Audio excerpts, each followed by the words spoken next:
بسم اللہ الرحمن الرحیم الحمد للہ رب العالمین والصلاة والسلام علی سید المرسلین و خاتم النبیین اما بعد۔ صحیح بخاری باب کتاب العیدین، حدیث نمبر 977، اردو ترجمہ۔ عیدگاہ میں نشان لگانا یعنی کوئی اونچی چیز جیسے لکڑی وغیرہ، اس سے یہ غرض تھی کہ عیدگاہ مقام معلوم رہے۔ ہم سے مسدد نے بیان کیا، کہا کہ ہم سے یحییٰ بن سعید قطان نے سفیان ثوری سے بیان کیا، کہا کہ مجھ سے عبد الرحمن بن عابس نے بیان کیا، کہا کہ میں نے ابن عباس رضی اللہ عنہ سے سنا۔ ان سے دریافت کیا گیا تھا کہ کیا آپ نبی کریم صلی اللہ علیہ وسلم کے ساتھ عیدگاہ گئے تھے؟ انہوں نے فرمایا ہاں، اور اگر باوجود کم عمری کے میری قدر و منزلت آپ کے یہاں نہ ہوتی تو میں جا نہیں سکتا تھا۔ آپ اس نشان پر آئے جو کثیر بن سلط کے گھر کے قریب ہے۔ آپ نے وہاں نماز پڑھائی، پھر خطبہ سنایا، اس کے بعد عورتوں کی طرف آئے۔ آپ کے ساتھ بلال رضی اللہ عنہ بھی تھے۔ آپ صلی اللہ علیہ وسلم نے انہیں وعظ و نصیحت کی اور صدقے کے لیے کہا۔ چنانچہ میں نے دیکھا کہ عورتیں اپنے ہاتھوں سے بلال رضی اللہ عنہ کے کپڑے میں ڈالے جا رہی تھیں۔ پھر آن حضور صلی اللہ علیہ وسلم اور بلال گھر واپس ہوئے۔ حدیث نمبر 978، امام کا عید کے دن عورتوں کو نصیحت کرنا۔ ہم سے اسحاق بن ابراہیم بن نصر نے بیان کیا، کہا کہ ہم سے عبد الرزاق نے بیان کیا، کہا کہ ہمیں ابن جریج نے خبر دی، کہا کہ مجھے عطا نے خبر دی کہ جابر بن عبداللہ رضی اللہ عنہ کو میں نے یہ کہتے سنا کہ نبی کریم صلی اللہ علیہ وسلم نے عید الفطر کی نماز پڑھی۔ پہلے آپ نے نماز پڑھی، پھر اس کے بعد خطبہ دیا۔ جب آپ خطبے سے فارغ ہو گئے تو اترے اور عورتوں کی طرف آئے، پھر انہیں نصیحت فرمائی۔ آپ صلی اللہ علیہ وسلم اس وقت بلال رضی اللہ عنہ کے ہاتھ کے سہارے لیے ہوئے تھے۔ بلال رضی اللہ عنہ نے اپنا کپڑا پھیلا رکھا تھا جس میں عورتیں صدقہ ڈال رہی تھیں۔ میں نے عطا سے پوچھا، کیا یہ صدقہ فطر دے رہی ہیں؟ انہوں نے فرمایا نہیں، بلکہ وہ صدقے کے طور پر دے رہی تھیں۔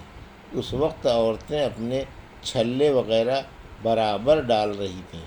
پھر میں نے عطا سے پوچھا کہ کیا آپ اب بھی امام پر اس کا حق سمجھتے ہیں کہ وہ عورتوں کو نصیحت کرے؟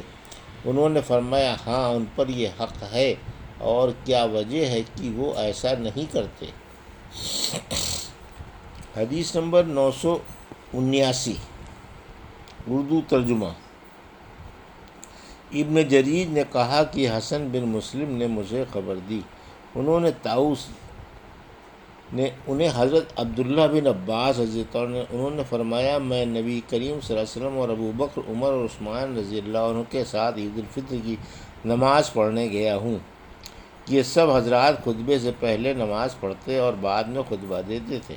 نبی کریم صلی اللہ علیہ وسلم اٹھے، میری نظروں کے سامنے وہ منظر ہے جب آپ صلی اللہ علیہ وسلم لوگوں کو ہاتھ کے اشارے سے بٹھا رہے تھے۔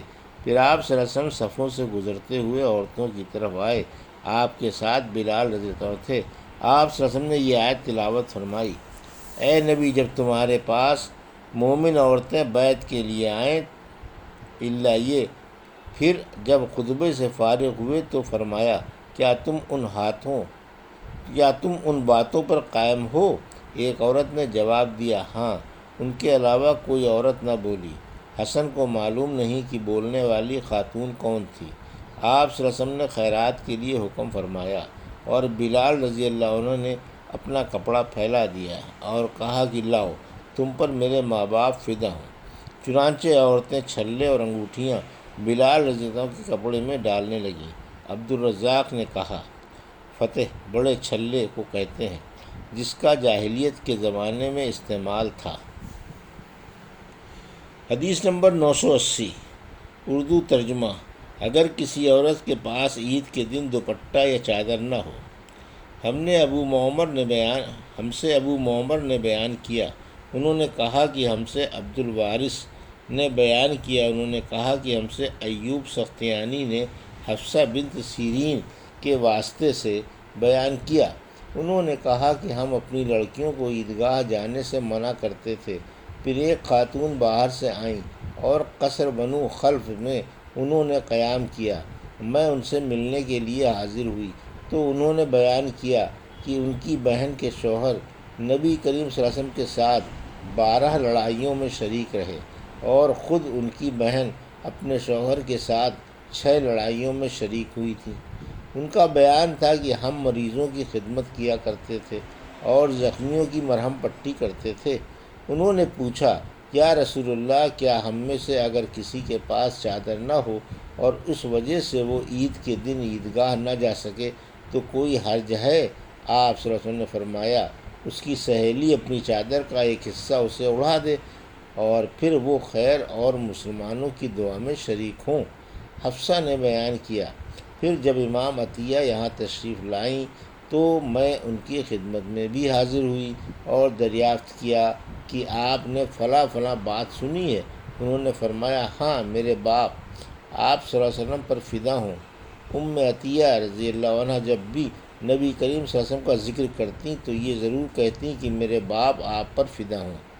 ہاں، تو انہوں نے بتلایا کہ نبی کریم صلی اللہ علیہ وسلم نے فرمایا، جو ان پردے والی یا جو ان جوان پردے والی یا جوان اور پردہ والی باہر نکلیں۔ شبہ ایوب کو تھا، البتہ حائضہ عورتیں عیدگاہ سے علیحدہ ہو کر بیٹھیں، انہیں خیر اور مسلمانوں کی دعا میں ضرور شریک ہونا چاہیے۔ حفصہ رضی اللہ عنہا نے کہا کہ میں نے عطیہ رضی اللہ عنہا سے دریافت کیا کہ حائضہ عورتیں بھی؟ انہوں نے فرمایا، کیا حائضہ عورتیں عرفات نہیں جاتیں اور کیا وہ فلاں فلاں جگہوں میں شریک نہیں ہوتیں؟ پھر اجتماع عید ہی کی شرکت میں کون سی قباحت ہے؟ حدیث نمبر 981، اردو ترجمہ۔ حائضہ عورتیں عیدگاہ سے علیحدہ رہیں۔ ہم سے محمد بن مسنہ نے بیان کیا، انہوں نے کہا کہ ہم سے محمد بن ابراہیم ابن ابی عدی نے بیان کیا، ان سے عبداللہ بن عون نے بیان کیا، ان سے محمد بن سیرین نے کہ عطیہ رضی اللہ عنہا نے فرمایا، ہمیں حکم تھا کہ حائضہ عورتوں، دوشیزاؤں اور پردے والیوں کو عیدگاہ لے جائیں۔ ابن عون نے کہا کہ یا حدیث میں پردے والی دوشیزائیں ہیں، البتہ حائضہ عورتیں مسلمانوں کی جماعت اور دعاؤں میں شریک ہوں اور نماز سے الگ رہیں۔ حدیث نمبر 982، اردو ترجمہ۔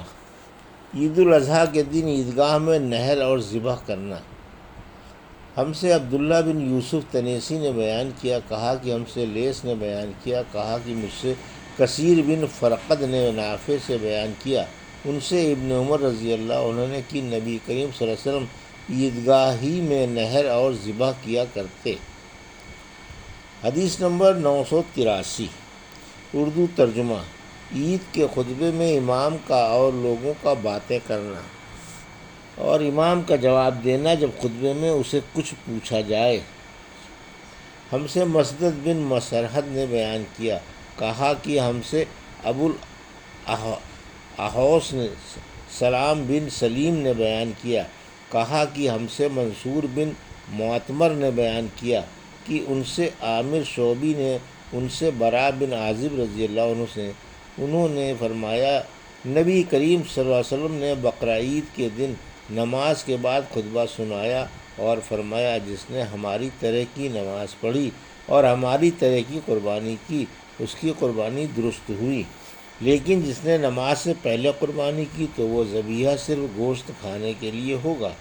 اس پر ابو بردہ بن نیار نے عرض کیا، یا رسول اللہ، قسم اللہ کی میں نے تو نماز کے لیے آنے سے پہلے ہی قربانی کر لی، میں نے یہ سمجھا کہ آج کا دن کھانے پینے کا دن ہے، اسی لیے میں نے جلدی کی اور خود بھی کھایا اور گھر والوں کو اور پڑوسیوں کو بھی کھلایا۔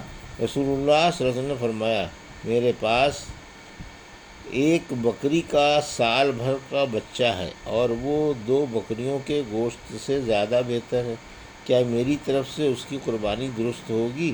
آپ نے فرمایا ہاں، مگر تمہارے بعد کسی کی طرف سے ایسے بچے کی قربانی کافی نہ ہوگی۔ حدیث نمبر 984، ہم سے حامد بن عمر نے بیان کیا، ان سے حماد بن زید نے، ان سے ایوب سختیانی نے، ان سے محمد نے، ان سے حضرت انس بن مالک رضی اللہ عنہ نے کہا کہ رسول اللہ صلی اللہ علیہ وسلم نے بقرعید کی نماز پڑھ کر خطبہ دیا۔ آپ صلی اللہ علیہ وسلم نے فرمایا جس شخص نے نماز سے پہلے جانور ذبح کر لیا اسے دوبارہ قربانی کرنی ہوگی۔ اس پر انصار میں سے ایک صاحب اٹھے، یا رسول اللہ میرے کچھ غریب بھوکے پڑوسی ہیں، مایوس، یا یوں کہا کہ وہ محتاج ہیں، اس لیے میں نے نماز سے پہلے ذبح کر دیا۔ البتہ میرے پاس 1 سال کی پٹھیا ہے جو 2 بکریوں کے گوشت سے بھی زیادہ ہے، مجھے پسند ہے۔ آپ صلی اللہ علیہ وسلم نے انہیں اجازت دے دی۔ حدیث نمبر 985، اردو ترجمہ، ہم سے مسلم بن ابراہیم نے بیان کیا، کہا کہ ہم سے شعبہ نے بیان کیا، ان سے اسود بن قیس نے، ان سے جندب نے، انہوں نے کہا کہ فرمایا نبی کریم صلی اللہ علیہ وسلم نے بقرعید کے دن نماز پڑھنے کے بعد خطبہ دیا، پھر قربانی کی۔ آپ صلی اللہ علیہ وسلم نے فرمایا جس نے نماز سے پہلے ذبح کر لیا ہو تو اسے دوسرا جانور بدلے میں قربانی کرنا چاہیے، اور جس نے نماز سے پہلے ذبح نہ کیا ہو تو اللہ کے نام پر ذبح کرے۔ یہ تھی صحیح بخاری باب کتاب العیدین کی حدیث نمبر 977 سے 985 تک کا اردو ترجمہ جو ابھی آپ نے سماعت فرمایا۔ اللہ سے دعا ہے کہ اللہ ہمیں ان حدیثوں کی صحیح سمجھ عطا فرما اور ان پر عمل کرنے کی توفیق عطا فرما، آمین یا رب العالمین۔